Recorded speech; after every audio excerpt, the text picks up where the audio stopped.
Hola, ¿cómo están? ¿Cómo les va? Quiero mandarles este video junto con la actividad porque, como había dicho y como me había comprometido, con cada actividad que yo les envíe les voy a ir mandando las respuestas a las preguntas que ustedes me habían hecho durante la primera etapa sobre el español. Y para recordarles que en caso de que ustedes o sus familias tengan alguna pregunta sobre nuestra lengua y quieran hacerla, quieran preguntar, yo se las voy a ir respondiendo a medida que les vaya enviando las actividades. En esta ocasión voy a responder a una pregunta que me hizo Emma y que decía por qué a los que hablan otros idiomas les resulta tan difícil aprender español. Es una pregunta muy interesante y efectivamente es así. A aquellas personas que nacen en Estados Unidos, en países de Europa menos España, en lugares de Asia o de África, el español les resulta una lengua muy difícil. El español es, junto con el chino, una de las lenguas más difíciles de aprender. El chino es muy difícil porque tiene, en lugar de letras, como nosotros, tiene como unos dibujitos. Todo el dibujito significa una oración entera. Entonces hay que aprenderse todos los dibujitos y saberlos combinar para decir oraciones. Y el español es tan pero tan difícil porque es una de las pocas lenguas que tiene tantos modos y tantos tiempos verbales. Nosotros tenemos una lengua muy rica que nos da la posibilidad de hablar del pasado tal como fue, de lo que hubiéramos querido que pase en el pasado pero que no pasó, y de aquello que hubiéramos querido que pase todavía no pasó pero a lo mejor puede pasar. Tenemos un sistema de verbos que nos permite hablar de varias etapas del pasado, de aquello que ya pasó y que fue una sola vez, de aquello que pasó antes pero que en el momento en el que pasó se repetía muchas veces. Por ejemplo, cuando decíamos hace 2 años salía a caminar todos los días, el verbo es distinto a decir hace 2 años salí a caminar una mañana, por ejemplo. Esa pequeñísima diferencia nosotros tenemos una manera para explicarla. Y en otros idiomas no hay esa forma. En otros idiomas como el japonés se habla del pasado, el presente y el futuro como si fueran lo mismo, y hay una forma para hacer una pregunta, nada más. En cambio nosotros tenemos muchísimos verbos.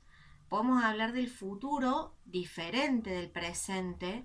El futuro, además, también tenemos una forma para hablar del futuro que sí o sí va a suceder, otra forma para referirnos al futuro que ojalá que suceda, y otra forma para referirnos al futuro que a lo mejor pasa y a lo mejor no.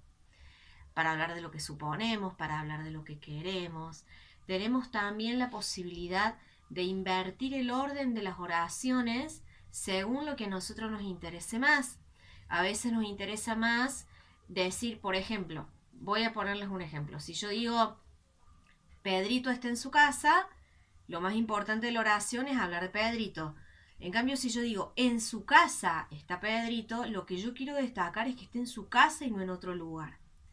Esas formas de expresarnos para nosotros ya son normales porque somos hablantes de nuestra lengua. Es decir, que tenemos la lengua naturalizada. Esta palabra naturalizada significa que simplemente lo decimos sin estar tanto tiempo pensando. En cambio, cuando una persona aprende el español, no solamente tiene que conocer las palabras, tiene que conocer cuándo van en un orden, cuándo van en otro orden, tiene que conocer todos los tiempos verbales, que es en los que más se equivocan las personas extranjeras que aprenden el español.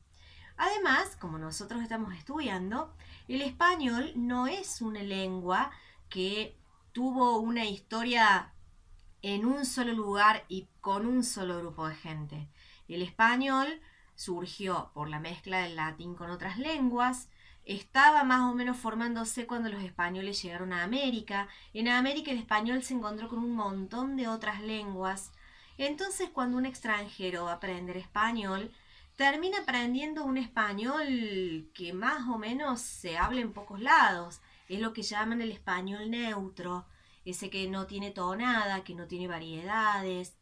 Pero ¿qué pasa? Que cuando ese extranjero que aprendió ese español sin tonadas, sin variedades, que su profe de español le habla despacito. Cuando llega acá se encuentran con que en realidad hay un montón de tonadas, hay un montón de palabras raras, hay un montón de expresiones que vienen de otra lengua y que la gente las usa. Por eso es tan difícil aprender el español. Sin embargo, quienes hemos dado clases de español para extranjeros, quienes hemos tenido alumnos de español, sabemos que los extranjeros dicen que el español, una vez que se aprende, es maravilloso porque el español da la posibilidad de pensar en muchísimas cosas.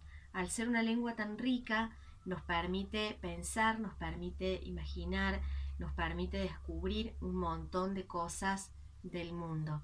Es una lengua muy hermosa y bueno, creo que tenemos mucha suerte de haberla aprendido desde que nacemos.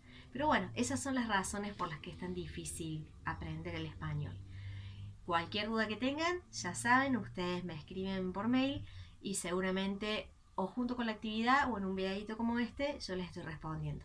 Les mando un gran saludo. Chau, chau.